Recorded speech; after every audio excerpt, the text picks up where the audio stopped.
Hello guys, जय हिंद। आप सभी का स्वागत है हमारे यूट्यूब चैनल पे। अगर आप चौधरी चरण सिंह विश्वविद्यालय से बीएड कर रहे हैं तो बिना सोचे समझे इस चैनल को सब्सक्राइब कर लीजिए और अपने उन साथियों के पास भेज दीजिए जो लोग वहाँ से बीएड कर रहे हैं, क्योंकि आप सभी लोग जो हैं कहीं दूर ज़िलों से जाके वहाँ पर बीएड कर रहे हैं, दूर शहर से आप वहाँ पर जाके बीएड कर रहे हैं, तो आप अपनी क्लास भी अटेंड नहीं कर पा रहे और तमाम तरह की जो सूचनाएं होती हैं वो सूचनाएं भी आपको प्रॉपरली टाइम पे नहीं मिल पाती हैं।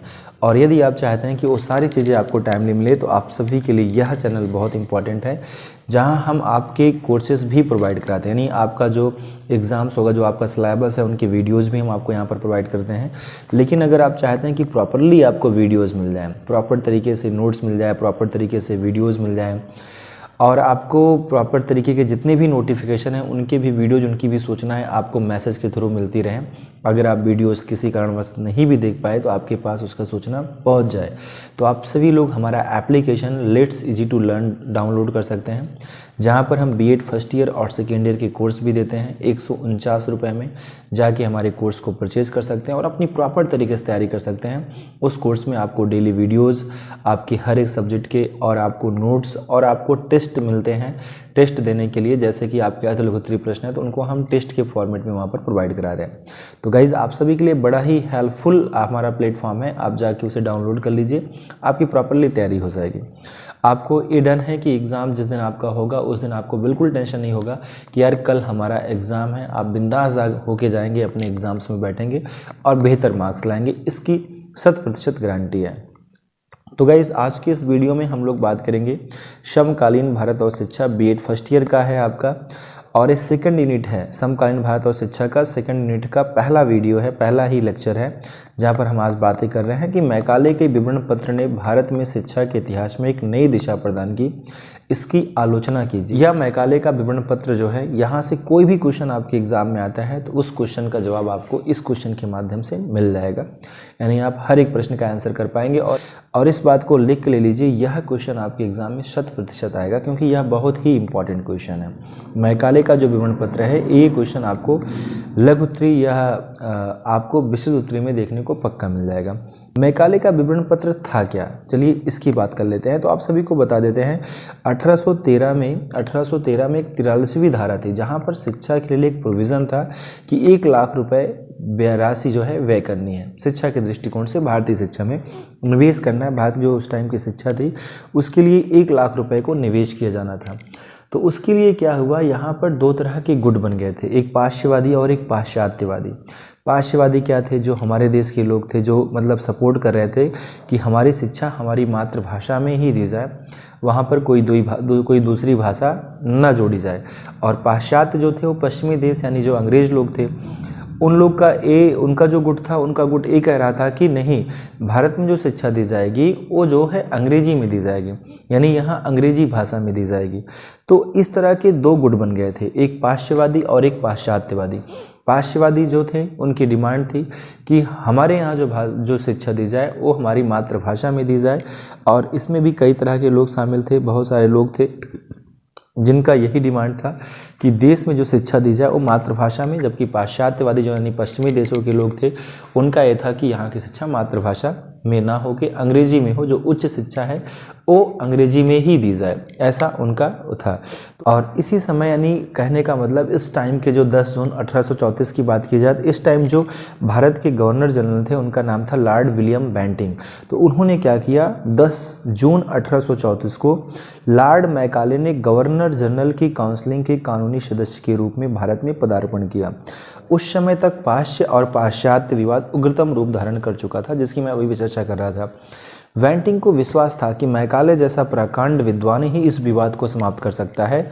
इस विचार से उसने मैकाले को बंगाल की लोक शिक्षा समिति का सभापति नियुक्त किया, यानी जो लोक शिक्षा समिति थी उसका सभापति किसे नियुक्त किया गया, मैकाले को। फिर उसने मैकाले से 1813 के आज्ञा पत्र की 43वीं धारा में अंकित 1 लाख रुपए की राशि को व्यय करने की विधि और अन्य विवादग्रस्त विषयों के संबंध में कानूनी सलाह देने का अनुरोध किया। 43वीं जो धारा में 1 लाख रुपए को व्यय करने की बात थी, और जो पाश्चात्यवादी और पाश्चात्यवादी की बातें थी, इन सारी चीज़ों का जो विवादों का कहीं ना कहीं निपटारा करने के लिए इन्होंने मैकाले से अनुरोध किया, एक कानूनी सलाह के तौर पे। तो मैकाले ने सर्वप्रथम आज्ञा पत्र की उक्त धारा यानी जो धारा थी 43वीं धारा में जो 1 लाख रुपए व्यय करने की बातें हो रही थी, और दोनों दलों के वक्तव्यों की सूचना का अध्ययन किया प्रॉपरली। फिर उसने तर्कपूर्ण और बलवती भाषा में अपनी सलाह को अपने प्रसिद्ध विवरण पत्र में लेखबद्ध करके 2 फरवरी 1835 को वेंटिंग के पास भेज दिया। डेट याद रखना, 2 फरवरी 1835 को वेंटिंग के पास भेज दिया। मैकाले के विवरण पत्र में 2 प्रमुख अंशों के बड़े आकार थे। इन्होंने अपने विवरण पत्र में क्या क्या बातें लिखी थी, यहाँ पर बातें की जा रही हैं। 43वीं धारा की व्याख्या में उन्होंने क्या किया कि मैकाले ने अपने विवरण पत्र में सन 1813 कि आज्ञा पत्र की 43वीं धारा को निम्नलिखित प्रकार से व्याख्या किया। इन्होंने कहा कि जो 1 लाख रुपए की धनराशि है वो सरकार किसी भी तरीके से व्यय कर सकती है, उसमें किसी का कोई भी प्रतिबंध नहीं होगा और ना ही किसी की इच्छा चलेगी। वो सरकार की इच्छा है, सरकार जिस भी तरीके से उस पैसे को व्यय करना चाहे सरकार 1 लाख रुपए को व्यय कर सकता है।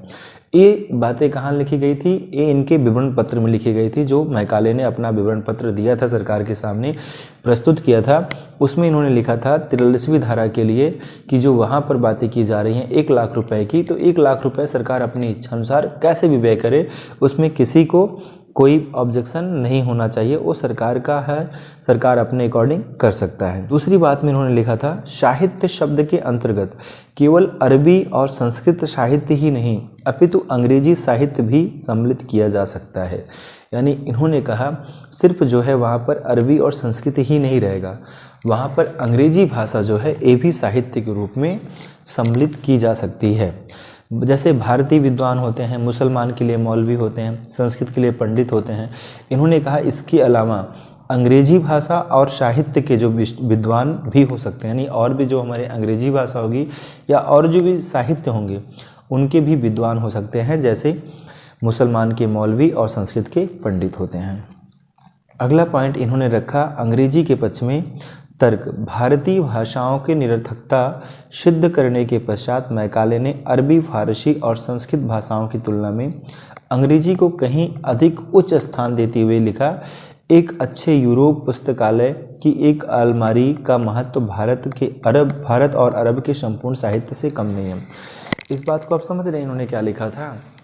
मैकाले ने बहुत बड़ी बात बोल दी थी। मैकाले ने उस टाइम ये कहा कि जो हमारे यहाँ का यानी यूरोप यानी इनके कंट्री का जो एक पुस्तकालय होता है, जो एक इनकी अलमारी का एक पुस्तकालय है, पुस्तकालय की जो एक अलमारी है, वहाँ पर जो किताबें रखी गई हैं वो पूरे भारत और अरब के संपूर्ण साहित्य से कम नहीं है। मतलब इन्होंने अपनी भाषाओं को यानी अंग्रेजी भाषा को बहुत उच्च दर्जे पे रखने की बात की कि हमारे यहाँ का जो एक अलमारी है किसी भी पुस्तकालय का, वो जो है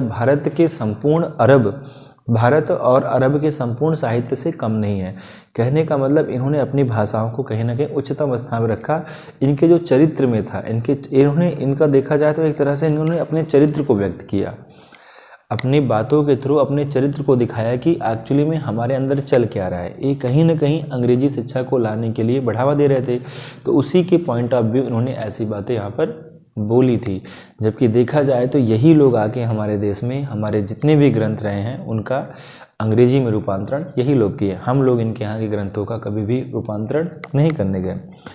इस प्रकार अरबी, फारसी और संस्कृत को अध्ययन क्षेत्र से बाहर निकालकर मैकाले ने अंग्रेजी को उनकी अपेक्षा अधिक संबंध बताया और उसके अध्ययन के पक्ष में निम्नलिखित तर्क दिए।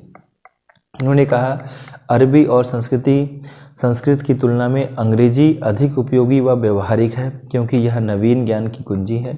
जिस प्रकार लैटिन और यूनानी भाषाओं से इंग्लैंड में और पश्चिम यूरोप में भाषाओं के रूप में पुनर्स्थान हुआ, उसी प्रकार अंग्रेजी से भारत में होगा। अंग्रेजी इस देश के शासकों की भाषा है, भारत के उच्च वर्गों द्वारा बोली जाती है, पूर्वी समुद्रों के व्यापारों में भाषा बन सकती है। ये आपकी कुछ पॉइंट्स थे मैकाले की शिक्षा के बारे में। बाकी आगे इनका है मैकाले का शिक्षा का निष्कर्षण सिद्धांत, जो हम आगे तो प्रॉपरली ये था मैकाले का विवरण पत्र, जो कि आप सभी को समझ में आ गया होगा।